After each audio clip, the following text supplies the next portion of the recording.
안녕하세요. 김성부동산연구소입니다. 오늘은 제로금리와 마이너스 금리가 부동산 가격에 어떤 영향을 미치는지 알아보는 시간을 갖도록 하겠습니다. 최근의 매일경제신문을 먼저 리뷰를 한번 해보도록 하겠습니다. 제로금리의 공포, 한국도 제로금리 코앞, 기업 구조조정 지연, 금융산업 부실 걱정이라는 제목의 기사가 최근에 매일경제신문에 실렸습니다. 자, 한국의 제로금리 시대는 1, 2년 내로 현실화될 것이다. 마이너스 금리 시대는 이보다 더 걸리겠지만 5년, 10년 뒤에 우리 경제에 충격으로 다가올 것이다. 자, 일본이 제로금리 정책을 시행한 지 20년이 넘었지만 금리가 낮다고 해서 투자가 늘고 주식이나 부동산 가격이 오르며 사람이 소비를 늘리는 등 현상은 거의 없었다며 경기 불안에 대한 우려 때문에 오히려 소비를 덜해 마이너스 금리를 가속화하는 결과로 이어질 수 있다고 설명했다. 그는 공급이 제한된 금과 부동산 같은 실물 자산에 대한 사람들의 수요가 몰릴 것이라며 핵심 지역 부동산 가격이 오르면 사람들의 양극화는 더욱 심해질 가능성이 높다고 우려했다. 자, 최근의 매일경제신문입니다. 자, 그러면은 본 내용에 한번 들어가 보도록 하겠습니다. 자, 일본, EU, 스웨덴, 스위스 등 주요국이 속속 마이너스 금리를 적용하고 있습니다. 한국도 방금 뉴스에서 봤듯이 마이너스 금리까지는 안 가더라도 제로 금리는 시간 문제입니다. 자, 스위스 같은 경우에는 24억 원을 예금했을 때 은행은 예금자에게 그 예금에 대한 이자를 지급하는 대신에, 즉 이자를 지급하지 않고 자, 수수료, 보관료로 연 0.75%를 받는다고 합니다. 자, 이게 바로 마이너스 금리죠. 이자를 지급하지 않고 수수료를 받는다고 합니다. 자, 덴마크 같은 경우는 주택담보대출 10년 만기로 1억을 대출했을 시에는 대출자는 이자를 은행에 납입하는 대신에 연 50만원씩 은행에서 오히려 돌려준다고 합니다. 자, 이럴 경우에 10년 후 1억의 원리금, 10년 후 1억의 그 대출금을 원리금으로 상환했을 때는 9,500만 원만 상환하면 된다는 것이죠. 자, 그러면 이게 어떤 논리가 되느냐 하면은 마이너스 금리로 이렇게 대출을 받으면은 1억 빌려서 10년 후에 9,500만 원만 상환하면 되니까 만기 시에 다시 마이너스 금리로 대출을 또 받고, 물론 기간의 문제는 있겠지만은 또 대출을 받고 이렇게 이걸 반복하다 보면은 결국에는 대출금이 0이 됩니다. 그죠? 비정상적인 금융 시스템이라고 말씀드릴 수가 있습니다. 자, 그렇지만은 세계 국가들이 지금 제로 금리를 넘어서서 마이너스 금리를 채택한 국가들이 많이 있습니다. 스웨덴, 유럽중앙은행, 덴마크, 스위스, 일본 등입니다. 자, 앞서서 설명드렸지만은 매일경제신문에 자, 덴마크 위스케 은행은 10년 만기 주택담보대출에 마이너스 0.5%의 금리를 매겼다. 1억을 빌린 사람이 매년 50만원씩을 받는 방식이다. 즉 10년 지나면은 1억을 상환하는 것이 아니라 9,500만원만 상환하면 된다는 겁니다. 만기 때 돌려줄 돈이 사실상 9,500만원이란 얘기다. 스위스 UBS는 11월부터 잔액이 200만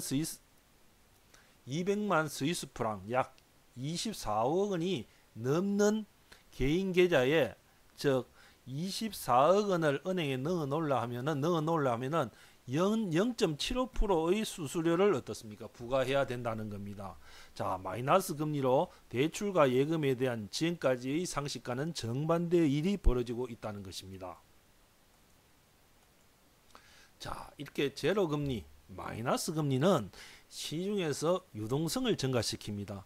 자, 이렇게 유동성을 증가시켜서 지금 세계적인 경제 침체의 국면에서 각국들이 벗어나려고 하고 있는데, 지금 우리나라와 같이 저성장 저물가 기조에서는 이러한 제로 금리, 마이너스 금리 정책의 효과가 없다고 볼 수가 있습니다. 왜냐하면 미래에 대한 사람들의 확신이나 기대감이 결여되어져 있기 때문에 이러한 마이너스 금리, 제로 금리 정책이 투자 활성화나 고용 창출로 이어지지 않기 때문입니다. 오히려 안전자산, 금, 은, 부동산으로 이동되어지고, 자, 이렇게 이동된 자산은 금리로 인한, 저금리로 인한 화폐 가치의 하락에 의해서 이러한 안전자산의 가치는 더욱더 증가되어질 것입니다. 즉 인플레이션이 발생하게 될 것이라는 것입니다.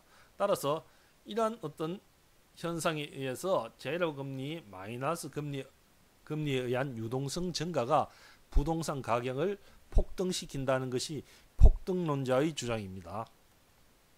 자, 제로금리, 마이너스 금리의 유동성의 증가가 어떻게 부동산 가격의 폭락을 일으키느냐, 폭락론자의 어떤 주장을 한번 살펴보도록 하겠습니다.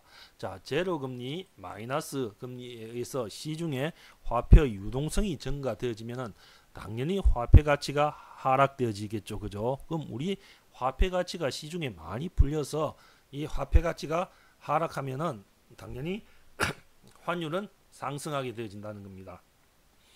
자, 이렇게 환율이 상승되어지면은 수출 경쟁력이 증가되어지죠. 그죠? 자, 환율 상승 시에는 수출 경쟁력이 증가되어집니다. 즉 가격 경쟁력이 생긴다는 거죠. 그렇지만은 현 시점에서 미중 무역 분쟁, 또 며칠 전부터 미 유럽 연합 EU 분쟁까지 발생했다는 뉴스가 나오고 있습니다. 이런 대외적인 어떤 경제 문제 때문에 실제로 수출 증가로 이어지는 것이 아니라 우리 경제는 막대한 수출 감소와 경상수지 적자에 허덕이고 있다는 겁니다. 즉 제로 금리, 마이너스 금리 유동성 증가 정책이 이렇게 환율 상승을 가져와서 이 환율 상승의 어떤 장점을 가지고 수출을 증가시켜야 되는데, 환율 상승의 장점이 전부 다 없어지고 상쇄되어지고 지금 발휘를 못하고 있는 그런 상황이고, 이렇게 환율이 상승함에 따라서 해외 자본의 유출이 일어난다는 겁니다. 이렇게 해외 자본의 유출이 일어나더라도 쉽게 지금 우리 정부는 금리 인상을 지금 시킬 수는 없는 그런 상황입니다. 자, 최근 들어 한 번 더 금리 인하가 일어날 것이라는 그런 예상을 전문가들이 많이 하고 있죠. 그죠? 계속적인 저금리 기조로 가다가 결국에는 어떻습니까? 제로금리, 마이너스 금리까지 갈 수 있다는 겁니다. 그렇지만 금리 인상을 시켰을 때는 기업가 가계 위험, 즉 부실 채권 문제가 발생하기 때문에 이렇게 금리를 인상시키지 못하고 해외 자본들은 저금리의 상황에서 계속적인 유출이 생겨서 경제 위기가 발생해서 이 부동산 가격도 아울러 폭락하는, IMF 때와 같이 폭락하는 이런 현상이 나타날 것이라고 폭락론자가 주장을 하고 있습니다. 자, 그럼 제로금리, 마이너스 금리 시대의 부동산 방향을 한번 봅시다. 자, 폭등론자는 화폐 가치의 폭락이 일어난다고 얘기를 하고 있습니다. 베네수엘라처럼.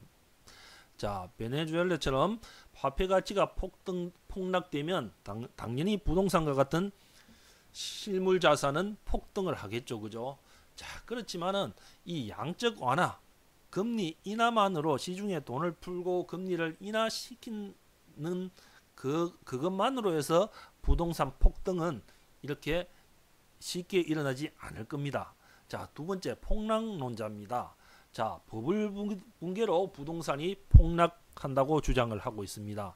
자, 우리나라 지금 노령화와 인구 절벽으로 일본의 잃어버린 20년을 닮아간다고 이 폭락론자는 얘기하고 있습니다. 그렇지만은 일본과는 이 부동산 폭락, 가격 폭락이 일어났는 일본과는 발생 원인 자체가 다르다는 겁니다. 즉 우리는 지금 노령화와 인구 절벽에 의해서 부동산의 어떤 폭락이 일어날 것이다, 이렇게 전문가들이 얘기를 하고 있지만은 일본의 잃어버린 20년은 미국이 대일본 무역으로부터 발생했는 어떤 적자 이런 것들을 상쇄하기 위해서 일본과 프라자 합의를 했다는 겁니다.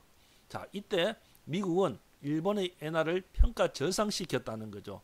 자, 일본의 엔화를 평가 저상시켰으니까 일본의 이 엔화를 가지고 일본 사람들은 이때 전상된 일본 엔화로 미국의 건물, 빌딩들을 마구잡이로 사들였다는 겁니다. 자, 이렇게 일본 엔화가 평가가 저상되어짐에 따라서 전 세계 투기 자본들이 일본에 유입되어졌고 또 이 시점에 일본이 돈을 푸는 양적 완화 정책을 썼다는 겁니다. 따라서 부동산 버블이 발생했다는 거죠. 그죠? 일본의 부동산 가격이 천정부지로 계속적으로 이렇게 상승하는 이러한 부동산 버블이 발생했고 이러한 부동산 버블에 의해서 일본 정부가 물가 상승을 진정시키기 위해서 금리를 인상했다는 겁니다. 이렇게 금리를 인상하자 외국 자본들이 유출되기 시작했고 금융 부동산 시장이 붕괴되어져서 지금과 같은 잃어버린 20년, 30년이 지금 이어지고 있다는 겁니다. 따라서 일본의 이렇게 버블 붕괴는 일본 노령화와 인구 절벽 문제가 아니라 미국이 일본 무역으로부터 적자를 없애기 위한 프라자 합의에서부터 시작되어졌다고 말씀드릴 수가 있습니다. 따라서 일본과 우리는 상황이 다르기 때문에 일본과 같은 이런 잃어버린 20년과 같은 부동산 폭락은 일어나지 않을 것이다. 두 번째, 부동산 폭락이 일어난다는 전제는 이 부동산이 버블 상태라는 그런 상위 전제가 깔린 후에야 이 버블이 꺼져서 폭락이 일어난다. 이렇게 전개되어져야 맞습니다. 그런데 현 한국의 부동산은 일본, 홍콩과 비교해서 아직까지 버블 상태가 아니라는 겁니다. 즉 이렇게 버블 위험한 상태까지 이 부동산 가격이 폭등되어져 있는 상황이 아니라고 말씀드릴 수가 있다는 겁니다. 자, 그러면은 폭락도 아니고 자 부동산 가격이 이렇게 폭증하는 것도 아닐 경우에 이 부동산 시장은 앞으로 어떻게 변할 것이냐, 폭등도 아니고 폭락은 또 아닐 경우에는 이 부동산의 완만한 가격 우상향이 이루어질 것이라고 한번 예측해 볼 수가 있다는 겁니다. 그런데 지금 말씀드리고 있는 것은 제로 금리와 마이너스 금리와 부동산 가격의 상관관계인데 실제로 지금 이 그래프를 보면은 자, 금리 변동 그래프와 아파트 가격 변화 그래프가 있습니다. 자, 2008년도에 보면은 자,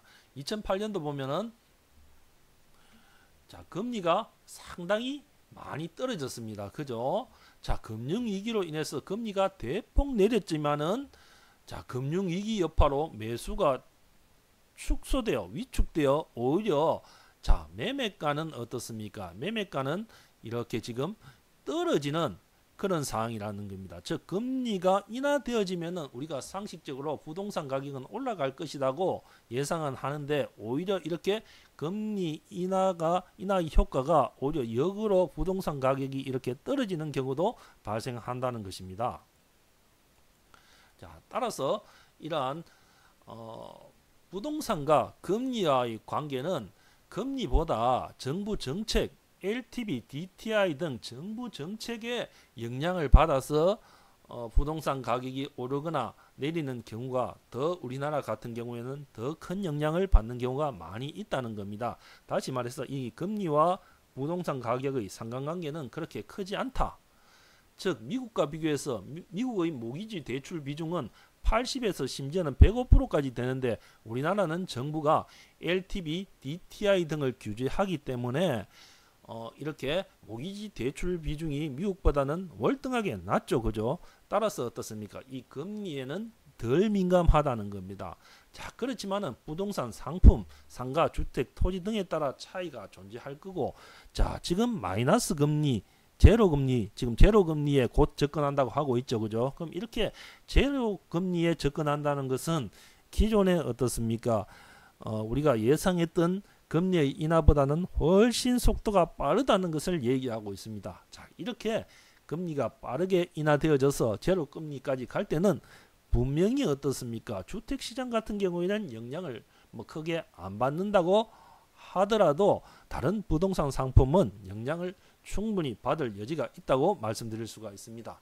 자, 그렇지만 전반적으로 아직까지는 금리 변화에 의한 이 폭등 폭락도 없다. 다만 화폐 가치의 지속적인 하락이 가속화되어지는 것은 맞습니다. 그죠? 선거를 앞두고 지금 계속적인 양적 완화 정책이 실현되어지고 있고, 또한 금리가 한 차례 아니면 두 차례까지 또 한국은행에서 또 다운시킬 가능성이 있기 때문에 지속적인 화폐 가치의 하락하는 분명히 일어날 것입니다. 일부 유튜브 폭락론자가 주장하는 화폐가 휴지 조각이 되듯이 그렇게 되지는 않겠지만은 이 화폐 가치의 하락은 필연적인 현상이라고 말씀드릴 수 있습니다. 자, 이러한 화폐 가치의 하락, 양적 완화로 인한 부동 자금은 당연히 부동산으로 유입되어지고, 자, 갈 곳을 잃은 이 부동 자금이 부동산으로 유입되어지면은 전반적인 부동산 가격은 급격한 상승은 아니더라도 완만한 어느 정도의 상승은 당분간 지속될 것이라고 말씀드릴 수가 있습니다. 물론 이러한 부동산 가격의 상승도 부동산이라는 건 상품에 따라서 개별적 요인, 개별적 특성이 워낙 크기 때문에 지역적인 차이는 발생하더라도 전반적으로 완만한 가격 상승은 일어날 것이다 라고 말씀드릴 수가 있습니다. 자, 오늘은 제로 금리와 마이너스 금리가 부동산 가격에 어떤 영향을 미치느냐를 최대한 상세히 그리고 쉽게 설명드리려고 노력을 했습니다. 자, 시청해 주셔서 감사합니다. 김성 부동산 연구소입니다. 자, 구독 부탁드리겠습니다.